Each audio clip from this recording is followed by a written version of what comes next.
We continue now at the top of Daf Lamed Vav Amud Aleph in Meseches Gittin. This is Gittin Daf 36a.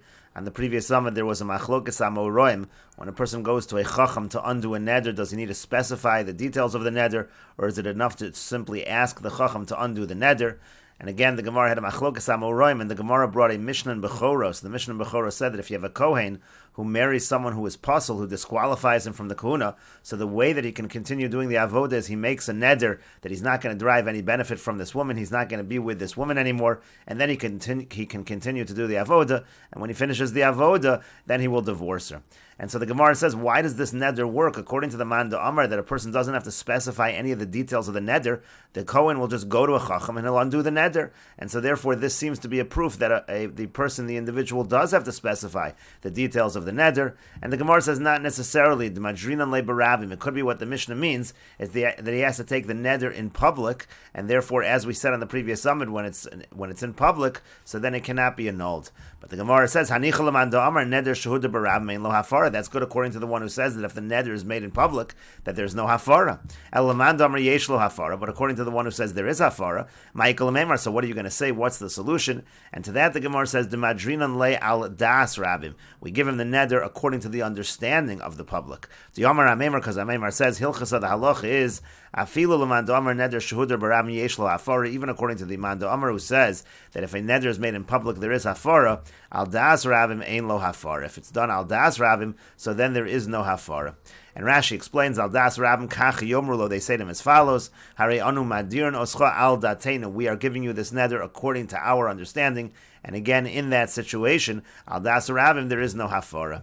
And the Gemara continues, V'hani milu l'davar rishus. Now that's true if it's something that's not a mitzvah. Aval dvar mitzvah yesh lo hafara. But if it's for a dvar mitzvah, then even in that situation, there is hafara. Rashi says, V'hani milu dein lo hafara l'davar harishus. She'ein srichim l'hafarasu l'tzorach dvar mitzvah. Meaning, you don't need to annul that vow, or you don't need to undo that vow for a mitzvah. But if you need to undo the vow for a mitzvah, then even in a situation of al das rabim, we are able to undo that vow. Again, aval dvar mitzvah yesh lo hafara. If it's a dvar mitzvah, there is hafara. Ki hahu makri dardiki da'adre ravacha al das rabim. There was a story of a person who taught children, and Ravacha gave him a neder al das rabim to have a pasha b'yanuki because he was being inappropriate with the children. Rashi says, what does that mean? To have a pasha b'yanuki chovton yoser midai. He hit them more than he should have been hitting them, and so therefore he made this neder against him. Essentially said da'adre, as Rashi says, shalo yilamed otinokos. He made a neder that he can't teach anymore because of what he was doing. However, in that case, there was a mitzvah involved, and v'ahadre Ravina, so Ravina returned him to his position, and he allowed him to teach again. Why? There was no teacher that was found that was as exacting as he was, as good as he was, and therefore this was a dvar mitzvah, and even though there was a neder al das rabim, they were able to undo that vow in this situation, since it involved a mitzvah. And the Gemara continues at the two dots. The Mishnah said, "V'ha'edim chosven al haget mimnei tikun ha'olam," that Edim sign a get as a betterment for the world. And the Gemara says, "Mimnei tikun ha'olam," is it just because of tikun ha'olam? It's just for the betterment of the world that they sign? Doraisa, the idea that they sign a get, the idea that they sign a document, is a halacha midoraisa. T'chsiv, as it says in the pasuk in Yirmiyahu, v'chasov b'sefer v'chasom. It talks about writing and signing. And the Gemara says, Amar Rabba says, Lo tzricha, no, it is necessary. Rabbi Lazar, we're following Rabbi Lazar over here. To Amar Edei Mesira Karti, Rabbi Lazar says that it's the Edei Mesira that create the document, the Edem that see the giving over of the document. And according to that opinion, Takino Rabbanan Edei Chasima, the Rabbanan instituted Edei Chasima, Edem that signed the document, Mimdei Tikun Olam, that's for the betterment of the world. Zimnan Demaisi Sahadi, because sometimes the witnesses that see the Mesira, they're going to die. Inami Zimnan Da'azli Lamedina Sayam, or sometimes they might travel far away, and that's why it's necessary to have the Edei Chasima. Rav Yosef says, Afilu Teimel Rav Meir, you can even say that our Mishnah is going according to Rav Meir that Edei Chasima Karti. But what was the Tikkun Olam over here? Hiskinu Sheyehe Edim Mefarshin Shmosein Begittin. They instituted that the Edim had to say what their names were in the Gittin. Mibnei Tikkun Olam, that was for the betterment of the world, meaning they had to write their actual name. Kedetanya, as we learned in a Brisa, Barishona Hayakosev Ani Ploni Chasam Tied. Originally they would write Ani Ploni Chasam Tied, and as Rashi understands it, it means to say they wouldn't write their actual name. name. They would actually write Ploni. And then, and if the handwriting, if you could find an identical handwriting from some other source, it would be kosher. Otherwise, it would be pasul. Amar Rabbi Gamliel said, Takana Gadol Hiskinu, they instituted a great institution, that they should actually write their name in the Gittin. It would be easier to find Adam to certify the star in that manner. That's for the betterment of the world. And Rashi explains, Mefarshe Shmosei and Ruv Shimon, meaning they would write Ruvain or Shimon. Meikar lo yechos memel ani ploni chasam tied v'lo haya nokev shemo. Originally they wrote ani ploni chasam tied, and he would not write his name. Kedetanyim haya ksav yado yotzim makam acher kasher demitoch shelo haya mefarish shemo. Since the name wasn't in the document, lo haya yodin levakesh edem makirim v'yodim sheyeidu al ksav yada. They didn't know which edem to look for, who might recognize these signatures. Vayotzrichen lechazer achashtoros acherim, and they would have to look for other documents, which had a similar kind of signature, and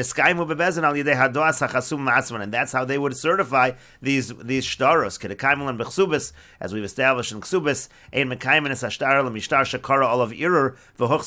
that you certify a shtar from a different shtar, which there had been a protest on that other shtar, and then that shtar was certified, and that's how you certify the next shtar. That's what they would have to do. But then, for the betterment of the world, since now we could actually read their names in the document, then we could find people who know them, who recognize them, and those people can testify about the signatures. But the Gemara continues, Uvisimona lo, is a person not allowed to sign with some kind of picture? Do you have to sign with your actual name? V'harav tzayir kavar, but Rav used to sign, he used to draw a fish. Rabbi Chanina tzayir charusan, Rabbi Chanina used to draw a palm branch. Rav Chisda samach, Rav Chisda would draw the letter samach. Rav Hoshia ayin, Rav Hoshia would draw the letter ayin. Rabba bar Rav Huna tzayir makusa, and Rabba bar Rav Huna, he would draw a picture of a sail. And the Gemara answers to that, Shani Rabbanan, when it comes to the scholars, it's different, Devikian Simonayu, because everyone knows what Simonim they use, everyone knows about these pictures, and so that is fine in that situation. But the Gemara says, Meikar b'mayafkino, but originally, how did they make it known? How did they publicize that these are the pictures that they are using? And the Gemara answers to that, Bediski, when they would write letters, meaning not formal documents, they would use these pictures, and that's how those pictures became publicized. The Gemara continues at the two dots. The Mishnah said, Hillel Hiskin Pruzbul v'chulu. Hillel instituted Pruzbul. And the Gemara says, Tanan Hasam, we learned in a Mishnah over there, this is a Mishnah in Shavias, Pruzbul eino meshamit. If you write up a Pruzbul document, so then Shemitah will not cancel the loan.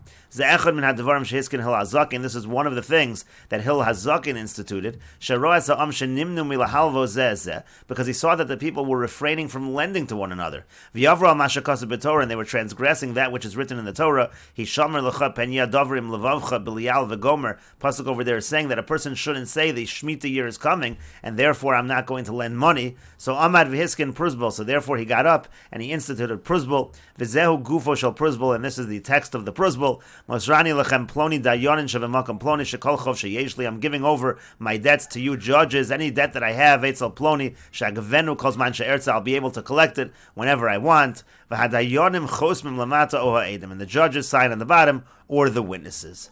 And the Gemara asks, Sumika midi dimidoraisa meshamta shvius. But is it possible that you have a situation here where on a doraisa level the loan should be canceled by Shemitah? V'hiskin Hillel the loan meshamta, and Hillel can institute that Shemitah year will not cancel the loan, and now the loan can be collected. Amar Abaya says, B'shvius bezman hazeh. We're talking here about shvius nowadays, meaning nowadays on a doraisa level, Shemitah doesn't actually cancel the loans. It's only at the Rabbanan level, and that's why Hillel's takana works. The Rebbe, and this all follows the opinion of Rebbe. The Tanya, as we learned in a Brisa, Rebbe Omer, Rebbe says, V'zed dvar hashmita shamot. The pasuk says, V'zed dvar hashmita shamot, and we understand the pasuk to mean, B'shtei shmitos hakosim medaber. The pasuk is talking about two different kinds of shmita. Achas shmitas karka, one is the shmita that refers to resting of the land. The achas shmitas ksafim, and the other one is shmitas ksafim, meaning that the loans are cancelled. Bisman shata meshamet karka, and we learn out from here that when you're in a situation, when you're at a time period where you have shmitas karka, so then atam meshamet ksafim. Then you also have shmita on a doraisa level when it comes to the loans, when it comes to the money. However, bisman she'iyah atam meshamet karka, but if it's a time where there is no shmitas karka, iyah atam meshamet ksafim. So then there's no shmitas ksafim as well. And Rashi explains, B'shvius bizman hazeh v'Hillel kiRebbi svirale. Hillel holds like Rebbe. Diamar shvius lashmatas milve bizman hazeh derabbanan. Rebbe holds that shvius bizman hazeh in terms of canceling the loans is derabbanan. And Rashi knows v'avagav de Hillel bebayis sheni havin. Now, even though Hillel lived during the second Beis Hamikdash, so what do we mean that there's no shmitas karka on a doraisa level during the times of Hillel? But there is shmitas karka. There was a Beis Hamikdash at that time. Svira leili Abaya, but Abaya holds the bebayis sheni hol v'lohoya yovel noeg, that since in the second Beis Hamikdash there was no yovel, so lo nahagu shmitan midoraisa. There wasn't shmita on a doraisa level either. Udamrinon be'erchen menu yovlos lakadesh shmitan midrabanan ka'amar. And when the Gemara erchen implies otherwise, when it talks about counting the yovel years in order to sanctify shmita, that does not mean shmita on a doraisa level. That means shmita on a derabanan level.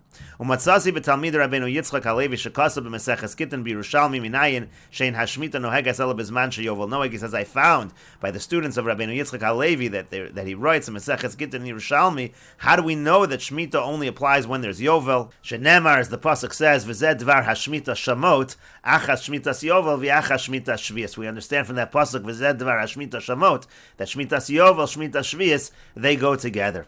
Aval b'toras kohanim reisi, but in Toras Kohanim I saw the shvius noeg bizman shein yovel noeg, that there is shvius when there's no yovel.